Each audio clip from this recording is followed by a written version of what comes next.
intro. I'm doing an intro now after I started editing. We have a lot of footage, and this project has taken us about a month. Not due to the fact that it takes that long, it's just due to the fact that that's how long it took us. This first video is just going to be the wiring, what we did at the breaker, what we did with the ROMEX, and what we did with the disconnect box. Okay, so I know this is going to be weird.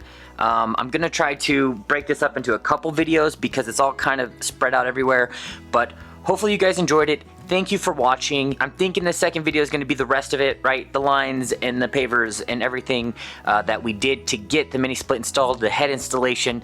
But for now, this is just going to be the wires. Please like and subscribe. Check the affiliate links in the description. I put a bunch of stuff in there for you guys to actually use exactly what we used in this install. So thanks for watching, and I'm going to start editing the other portions of this. As you guys saw from the intro, we're going to be doing a mini split install, and as you guys can see, we've already started fucking with the breakers. But essentially, looking at this box, this is a 2040 box, meaning if you come back here and you look, you guys see how there's a tab there? That tab allows tandem breakers. So these first four at the top are reserved for regular breakers. Everything else can be a tandem breaker on this panel. So what we're going to do is we're actually going to be consolidating some of these breakers and putting some tandems in so we can put a 2-pole 30 for the mini split. Now we're going to be coming into this box from the top out of the attic, so that's going to be a project for another day, but for today we're just going to do the wiring. I already tested my voltage across the two bars at the top, so if I terminal to the top and terminal to the top, you can see we're not getting 240, we're getting nothing. So no power coming into the house right now. So what we're gonna do is take a couple breakers out and then put some tandems in to get ready to put our 2-pole 30 in there. But before I do that, I wanna make sure that my tandem breaker actually fits. So you always want to install a breaker with it on the off position, especially if it's powered. Now the way it works is these two hooks hook into the bus bar down there at the bottom. And so once we get it hooked in, we'll kind of feel it click, and then we'll go in. Boom, that breaker, if it were to be live, then we could set it forward. Now that we're there, we're gonna just install the tandem breakers. We see 1, 2, 3, 4, so we're gonna start at the bottom here. The way this works, the wire's gonna go in all the way, and then we're gonna screw it in righty-tighty, lefty-loosey. So hopefully you guys can see those tabs a little bit better on that bus bar. Here, I'll zoom in for you, camera, because you're holding the camera. So, as you guys can see, there's actual physical tabs there that the tandem breaker sits in. Okay, so that's our first tandem breaker installed. I'm gonna grab the second one.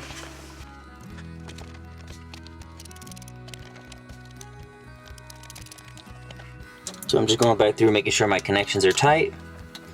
And the way that this tandem breaker is going to work is now this first one will go into this first slot here, there, and then slide in. The nice click. And our second one will do the same thing. Oh, gotta hook it first. And there we go.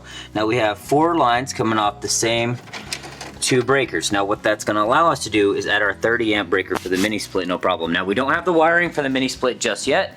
So for now, we're gonna set the breaker in there with it in the off position, and then this is what we're gonna be running our 240 from. So this is a 2-pole breaker, so it's gonna be pulling from both sides of the breaker box to supply the 240, and it's a 30 amp breaker. So same thing, hooking here, sliding those tabs in. And if you look, you can see that this pole is from this right-hand side line, and that pole at the top is from the left-hand side line. There we go, all new set of breakers. These ones we can click on. We will leave this one off, and here's our old breakers that we do not need anymore. And what's nice about this panel is, like I said, the first 4 are reserved for straight line, no tandem breakers. So let me show you guys, let's see. This is a certified board, so you guys can see that there's no tab there. It's literally just a big piece of square. You can't set the tandem breaker inside of there, and that prevents people from overloading their houses. So as you see here, there's 1 line coming in. That means that is not tandem certified, right? And then the rest of these, all the way down, the top 4, you cannot tandem, the rest you can. So this is a 24 slot board with 40 circuits. I found out that it was tandem breaker certified here by the class CTO. Just so you guys know, this data panel is going to be the most information that you would need. We're going to be putting the board back onto the wall until we get our 10-2 to run out to the mini split. Question. What's up? Is it safe to keep that breaker in there, not hooked up to anything? Will there still be power going to it without the wires? Nope, there will be nothing going to it. There will be power touching the back ends of it, but it's just like turning off the light switch. Oh. It'll just not be powered. Electricity. Yep. So these 4 breakers originally sat in these 4 slots. And what we did is we condensed these 4 into these 2. And the reason we know, I want to double down with you guys, is that our panel here literally tells us that that is okay, right? It shows that everything south of these 4 can be tandems. And it has the tandem tabs. If it didn't have the tandem tabs, you can't put them there. So we didn't want to mess with higher up, and we have 2 30s here, which we didn't buy any 30s. So and we needed a 2-pole 30 for the mini split, 2 lines of 120. So there we go. We have 4 breakers sitting in the 2 poles now. Box is all buttoned up. We're gonna close it for now until we can actually get the wires run, and then from there, plug the wires in, run it all the way down the freaking earth, and then plug it in the mini split. Sorry, we can't see you very well because it's dark. We'll see you next time. What we did is there was a coax cable there that ran all the way into the ceiling, so we used that to run our ROMEX down. There's our 10-2 ROMEX that can handle our 30 amp breaker. And so our ROMEX, now, before I show you guys, I wanna let you know that I'm not a professional and I used what I had, which is a 1.5 inch bit. So we have a pretty decent hole here.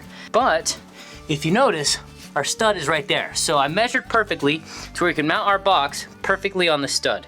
So it'll go through the stucco onto the stud. Won't have to get no fancy drywall screws or anything like that. It'll mount perfect. Now this whip is just gonna be going to the box. So right now we have our lines wrapped because we had a dust storm come through. Actually right now it's kind of insane outside. Lots of rain happening that way. So yeah, and then of course we have Jackson. So we know our stud is right here. So what I'm gonna do is I'm gonna get my box here, my electrical box. We're gonna run our ROMEX through the box. And all we're gonna do is touch where we want our holes. All right, so what we're gonna do is drill through the stucco to get to the stud, and we'll go from there. So what I'm about to attach is just the center bit to my spider hole saws.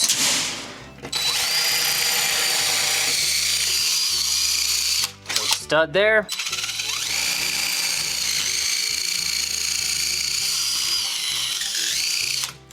Stud there. Okay guys, got our box on, got our box level.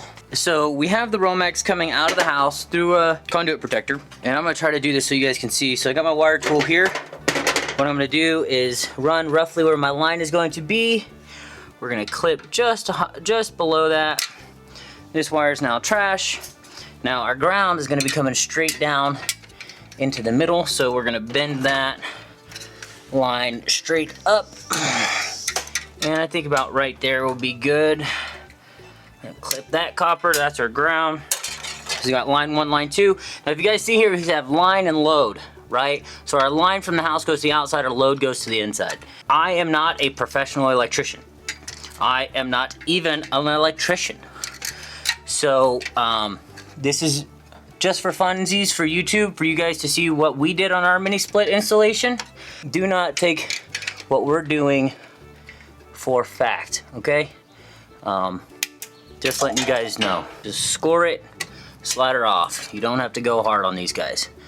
And of course we're gonna score just enough to where she fits in our box, and then we will be ready to do everything else that we need. So good there. We're gonna take our fancy dandy LTT screwdriver. I don't think Linus Tech Tips thought that he was gonna be having farmers using his screwdriver, but honestly, if I found another one that was better, I'd buy it, but there's not much out there that's as good as this one.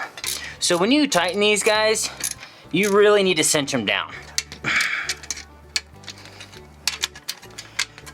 So she's in. We're gonna tighten her up.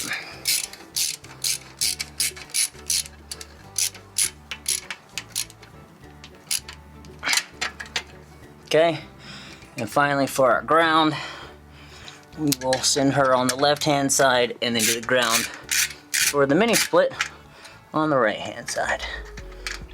After I get done doing this, I will crawl up under there, QC, quality control, make sure that I did all of this accurately, because the last thing I want is my house to burn down. All right, so our box is installed.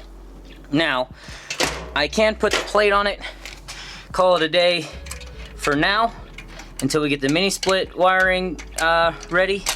We can just put our cover there, close it up. Now this box is one of the nice boxes that has a little tab that swings out. That's the tab that's gonna kind of essentially keep the box closed, but we don't need that tab just yet. We're gonna put her back. And yeah, there you go. So now we can go sell our copper for some scrap and then get on with our day. If you made it this far, thanks for watching. You'll get the rest later. Peace.